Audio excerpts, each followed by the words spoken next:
My naam is Anja van Koller. Ek is in Woeste Primêre Skool. My onderwerp is ons sprong sonder om dit te besef met kosblikke. Geagte voorsitter, elke mamma kan iets baie spesiaals doen. Party kan bak, party kan organiseer en party kan WhatsApp groepe bestuur, soos 'n verkeerskonstabel in Spitstein. En party kan kosblikke bak.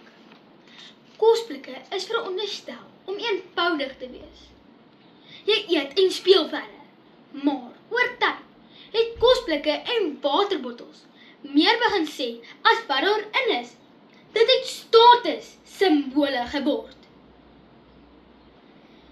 Dames en here, vandag wil ek vir julle oortuig dat ons pronk sonder om dit te besef. Deur 3 soorte kosblikke te bespreek wat ek tydens pouse dopgehou het. Eerstens, die sportiewe mamma. Hierdie kosblik pronk met, kyk, hoe gesond is ons. Die sportiewe mamma pak die kosblikke vinnig, want sy wil klaarmaak om te gaan dra. Vir haar is gesondheid 'n leefstyl. Haar kind so kosblik bevat tomaties, wortels, biltong en regte vrugte. 'n lekker goed papiertjie het nog nooit daardie kosblik gesien nie. En daardie waterbottel, daar langsaan, bevat net water, net altyd water. As iemand vra, het jy dalk nie 'n koekie nie? O nee, ek het glad nie suiker nie. Volgens die Wêreldgesondheidsorganisasie se webtuiste Gesonde Dieet, gepubliseer op 29 April 2021, bevorder laer suiker inname by kinders, meer stabiele energie en beter konsentrasie. Hierdie kosblik pronk met dissipline. Tog verlang die kind soms na 'n sjokoladekoekie. Tweedens, die hoofmeisie mamma. Hierdie kosblik pronk met perfeksie. Hierdie mamma leef vir kosblikpak. Alles pas in afdelingkies. Elke dag se kosblik het 'n tema, kleur, balans en net genoeg lekker goed om almal jaloers te maak. En langsaan, die kosblik staan dit.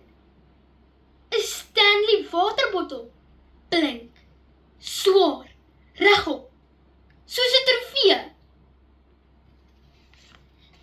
Wanneer die kosblik oopgaan, skuif die kinders nader en vra, mag ek asseblief 'n happie proe? Volgens die Wêreldgesondheidsorganisasie se verslag Kosomgewings by skole, gepubliseer op die 12de Julie 2022, vergelyk kinders hul kos met mekaar by skole. En dit is hoe kos 'n status simbool word. Hierdie kosblik pronk met perfeksie. Wanneer een kosblik alles het, wonder die ander of hulle sin ooit goed genoeg is. Laastens, die doodgewone mamma Susan. Die doodgewone mamma Susan se kosblik sê eenvoudig, my kind, kry maar net wat in die kas is. Geen skemas, geen variasies. Net 'n broodjie, kaas en konfyt. Of 'n grondpotjie botter en stroop, as dit 'n moeilike week was. Miskien is daar 'n koekie, miskien nie.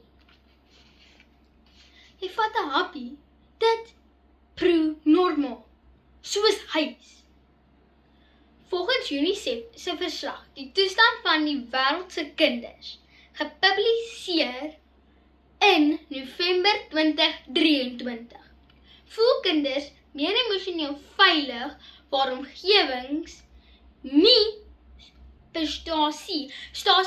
stasies of prestasie te wys nie. Hierdie kosblik sê nie kyk na myne nie, maar dit sê, kom sit gerus by my. Voorsitter, dames en here, vandag het ek vir julle oortuig daarvan, dat ons pronk sonder om dit te besef, deur 3 soorte kosblikke te bespreek. Die gesonde kosblik, die perfekte kosblik en die doodnormale kosblik. Al hierdie 3 mammas wou dieselfde hê, 'n gelukkige kind. Al die 3 kinders onthou wie gedeel het en wie gelag het. Jou kosblik bepaal nie jou waarde nie. Die beste een is nie die een wat almal kwyl nie, maar die een wat sê, kom sit gerus by my, jy is welkom.